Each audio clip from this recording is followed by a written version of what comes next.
Bismillahirrahmanirrahim. Welcome to the design and analysis of algorithm lecture number 19. Last lecture में हम knapsack problem की एक example discuss की थी जो कि डायनेमिक प्रोग्रामिंग के अंदर लाई करती है और उसका हमने बेसिकली एल्गोरिदम समझ लिया है और उसकी एक एग्जांपल भी सॉल्व कर लिया है पिछले लेक्चर में। और वो जो प्रोसेस सबसे पहले हमने सब प्रॉब्लम्स में डिवाइड किया था और वो सबसे पहले बेस केस हमने देखी थी कि हम आइटम चूज़ करते हैं तब क्या होगा, अगर हम आइटम चूज़ नहीं करते तब क्या होगा।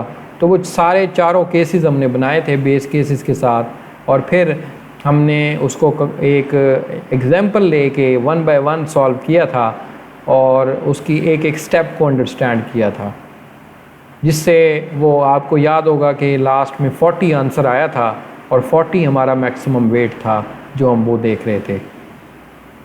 यहाँ पे अब हम आज के लेक्चर में उसका जो जेन्युइन एल्गोरिदम है वो हम देखेंगे सूडो कोड की फॉर्म में और फिर हम उसका एनालिसिस भी करेंगे और देखेंगे कि कितना टाइम उसका कंप्लीट होने में चलता है।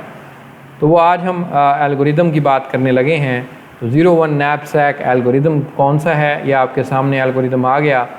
ये इसमें तो सारे वही केसेस हैं, वही स्टेप्स हैं जो हम पहले परफॉर्म कर चुके हैं in the form of example. अब आपको ये क्लियरली समझ आ जाएगा कि हम इसमें क्या क्या प्रोसेस करने लगे हैं। तो चलें वन बाय वन इसको देखते हैं। सबसे पहले यहाँ पे हमने नैपसैक का मेथड बनाया और इसको हम n और ये w दे रहे हैं। w यानी n आइटम्स हैं और मैक्सिमम जो हमारा वेट है, जैसे 11 था लास्ट केस में हमारे पास, तो ये w में आएगा। For w is equal to 0 to w। आपको याद होगा ऊपर वाला कॉलम अगर आपको याद हो तो वहाँ पे हमने 0 से लेके 11 तक पुट की थी वैल्यूज़। तो इसको आप 0 से यानी w की वैल्यू जो भी होगी 11 होगी 20 होगी जो भी होगी वो आ जाएगी। उसके बाद यहाँ पे आप देखें कि हम एक यहाँ पे अगला स्टेप प्रोसेस करने लगे हैं। v of 0, w then fill the values of zeros. यहाँ पे हम कह रहे हैं कि अगर तो i 0 है, यानी ये वो हमारा बेस केस कि i हमारे पास अगर 0 है यानी कोई आइटम ही नहीं है मेरे पास, तो फिर मैं क्या चूज़ करूँगा 0। तो ये तो हमें वो आपको याद होगा मैंने पूरा कॉलम ही 0 से फिल कर दिया था। उसकी वजह क्या थी कि हमारे पास कोई आइटम ही नहीं है तो हम चूज़ तो कुछ भी नहीं कर सकते। तो उस केस में यहाँ पे 0 आ गया, ये भी वो स्टेप है। उसके बाद मैं यहाँ पे लूप लगा रहा हूँ। लूप मेरा चल रहा है i is equal to 0 to n, यानी n तक ये मेरा लूप जा रहा है, 0 से स्टार्ट हो रहा है। और इस लूप में मैं कर रहा हूँ v ऑफ i, 0। क्या कर रहा हूँ इसमें कि मैं आइटम लेता हूँ और उसका वेट 0 है तो तब भी 0, यानी अब मेरे पास ये दूसरा बेस केस यहाँ पे आ गया कि अगर मेरे पास आइटम तो हैं लेकिन मेरे पास कैपेसिटी ही नहीं है, यानी w ही नहीं है मेरे पास, आइटम कंटेन करने का जो यानी मेरे बैग में एक नैपसैक में कैपेसिटी ही नहीं है, उस केस में भी फिर मेरे ये आइटम जो है वो किसी काम के नहीं है। तब तो मैं क्या कर सकता हूँ, यानी कोई आइटम भी चूज़ नहीं कर सकता। तो उस केस में भी 0। एक तो मेरे पास आइटम नहीं है तब भी मैं कुछ नहीं कर सकता। अगर मेरे पास आइटम हैं लेकिन मेरे पास उनको कंटेन करने की कोई कैपेसिटी ही नहीं है, नैपसैक में जगह ही नहीं है, 0 है, तो उस केस में भी मैं कुछ नहीं कर सकता। आगे चलते हैं। अगला स्टेप है, अगेन एक लूप आ रहा है कि w is equal to 0 and यानी हम शुरू से लेके, यानी आपको याद होगा वो पहली रो हमने फिल की थी, कहाँ से, शुरू से स्टार्ट की थी, यानी 0 से लेके कहाँ तक गए थे, मैक्सिमम w तक, यानी 11 तक। हर रो को हम ऐसे करते थे कंसीडर, ये वो वाला लूप है। अब जब हम इस लूप के अंदर दाखिल हो जाते हैं तो तब हम चेक करते हैं वेट्स को, यानी आगे कंपैरिजन करते हैं। तो आगे हमने भी कंपैरिजन किए थे, ऑफ कोर्स कंप्यूटर से भी हम वो कंपैरिजन एक्सपेक्ट करते हैं। यहाँ से हम कह रहे हैं कि w is less than equal to w and v i plus यहाँ पे हम कह रहे हैं कि v of i minus 1 and w minus wi is greater than v of i minus 1 and w। अब ये सारी सिचुएशन आपको वो वैल्यूज़ जहन में लेके आनी चाहिए कि ये वही स्टेटमेंट है जो हम कह रहे थे। यहाँ पे हम क्या कर रहे हैं, हम wi का जो वेट है, यानी वो हमारा आइटम जो हमारे पास आया है, पहला आइटम, दूसरा, उसका हमारे W के वेट से कम होना चाहिए। यानी फ़र्ज़ करें हम ऊपर 1 सिलेक्ट करते थे तो हम आइटम भी वो देखते थे कि भाई 1 वाला कौन सा है। 2 सिलेक्ट करते थे तो हमारे पास अब कैपेसिटी 2 हो जाती थी, लेकिन यहाँ पे हम 1 देखते थे, यानी कि कौन सा आइटम उसमें आ सकता है। ये वही आप अगर उस एग्जांपल को अपने सामने रखें तो यहाँ भी हम वही काम कर रहे हैं, कंपैरिजन कर रहे थे, वहाँ भी कंपैरिजन कर रहे थे। हम फ़र्ज़ करें पहली रो में हमारे पास एक आइटम था, तो आगे हम जितना W को बढ़ाते चले जाते थे, लेकिन अगर हमारे पास आइटम ही एक है तो अब आपने देखा था सब में 1 आ रहा है, तो यहाँ पे भी वही कंडीशन है। उसके अंदर हम यहाँ पे प्लस करते हैं हमारे पास वो आइटम, यानी जो हमने फ़र्ज़ करें चूज़ करना है। अगर इन दोनों को ऐड करने के बाद हमारे पास मतलब टोटल वेट हमारा जो है उससे कम होता है, यानी उससे ये बड़ा है, और तब तो हम कंडीशन हमारी ट्रू है इफ़ की, और हम अंदर आते हैं और उस आइटम को चूज़ कर लेते हैं। और चूज़ करने के हवाले से आपको याद होगा हमारा ये केस है कि भाई V of I comma W इन आगे into V of I plus V into I minus 1 comma W minus WI। ये वही रिलेशन है जो हम पहले देख चुके हैं, ये चूज़ करने के केस में है। अगर तो फ़र्ज़ करें ये कंडीशन हमारी फ़ॉल्स हो जाती है इफ़ वाली कि भाई वो आइटम हमारे नैपसैक में आ ही नहीं सकता, तो फिर हम क्या करते थे, उस आइटम को छोड़ देते थे, फिर आगे चले जाते थे। तो उस आइटम को जब छोड़ देंगे तो ये एल्स वाला पार्ट में वही छोड़ देने वाला पार्ट, तो यहाँ पे I माइनस 1 कॉमा W, यानी अब हमारे पास वो आइटम निकल गया। अगले आइटम की तरफ हम देखते हैं। तो ये आप देखें कि काफ़ी मतलब सिस्टमेटिक तरीके से हम ये प्रोसेस पूरा कंप्लीट कर रहे हैं, और इसमें सारे 1 बाय 1 आइटम आते जा रहे हैं। ये थोड़ा आपको डिफ़िकल्ट इसलिए लग रहा है क्योंकि हमने पहले एक एग्जांपल की है, और ये उसके बाद सारे केसेस तो वही हैं जो हमने वहाँ पे परफॉर्म किए हैं। अगर आपको फिर भी मुश्किल लग रही है तो मैं सजेस्ट ये करूँगा कि वो एल्गोरिदम लास्ट लेक्चर वाला इसको सामने रखें, और एक एक स्टेप वहाँ पे जैसे आप कर रहे थे यहाँ भी करके देखें, मज़ीद ज़्यादा क्लियर हो जाएगा आपको। और मैं उम्मीद करता हूँ वैसे ही आपको समझ आ गया होगा। अब हम इसका ज़रा एनालिसिस कर लेते हैं टाइमिंग पॉइंट ऑफ व्यू के हवाले से, जैसे हमें करना आता है। तो इसमें हम लूप देख लेते हैं। पहला लूप हमारा कितने टाइम चलता है, ये W प्लस 1 टाइम चलता है, यानी 0 से लेके W तक।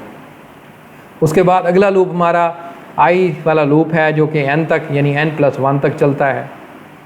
उसके बाद एक और लूप है, उस लूप वो भी W प्लस 1, ये हमको नेस्टेड वाली है। तो एक लूप हमारा W प्लस 1 तक चलता है, दूसरा N प्लस 1 तक चलता है, तीसरा लूप हमारा W प्लस 1 तक चलता है।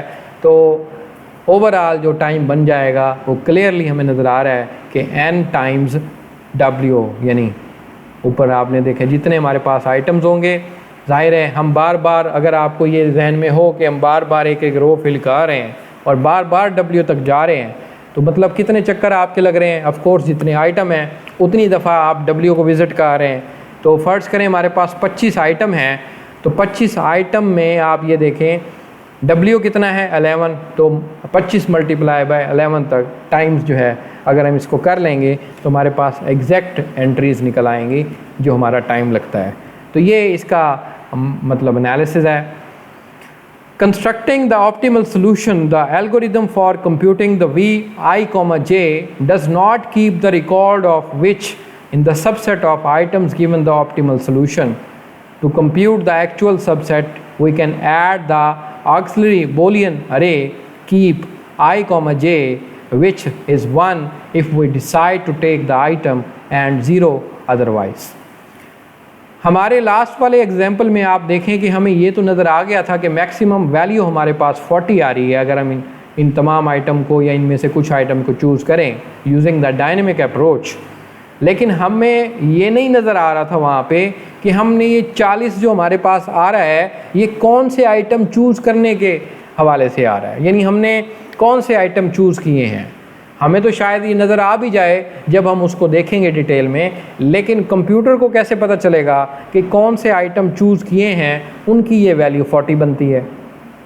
तो इसके लिए एक और हम इसमें चीज़ ऐड कर रहे हैं, यानी एक छोटा सा प्रोसीजर ऐड कर रहे हैं, और इसमें हम एक अरे बना रहे हैं कीप, और ये कीप की अरे बूलियन टाइप की है, यानी ये आपको ट्रू फॉल्स रिटर्न करती है।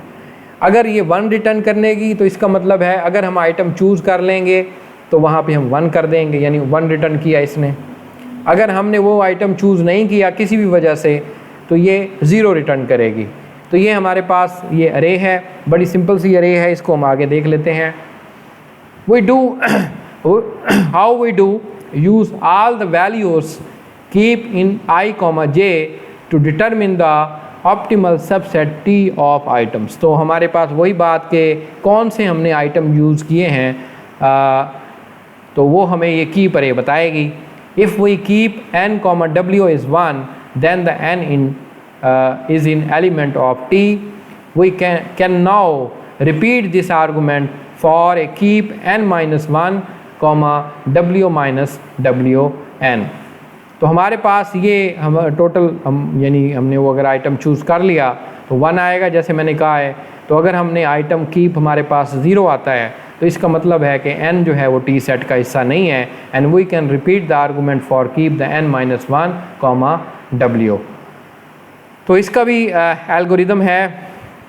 बेसिकली ये काम ये हमने कहाँ लिखना है, ये जो लास्ट एल्गोरिदम हमारा ख़त्म हुआ है उसके बाद ये सारी स्टेटमेंट आ जाएंगी कीप वाली। तो हम ये कह रहे हैं w is equal to 0 common, यानी 0 से एक लूप चला रहे हैं जो कि w तक ही जाएगा, वही लूप है। लेकिन अगर फ़र्ज़ करो वही आइटम इसमें नहीं है, तो कोई आइटम ही नहीं है, तो फिर उस केस में वही बेस केस इसका कि भाई 0 ही है। और अगला रूप हमारा i से लेके n तक चल रहा है। इस केस में अगर हमारे पास आइटम है और नैपसैक की कैपेसिटी नहीं है तो ये बेस केस हमारा तब भी 0। और उसके बाद यहाँ पे आप देखें कि w इज़ इक्वल टू 0, ये सारा ही वही प्रोसेस है अगर आप इसको देखें।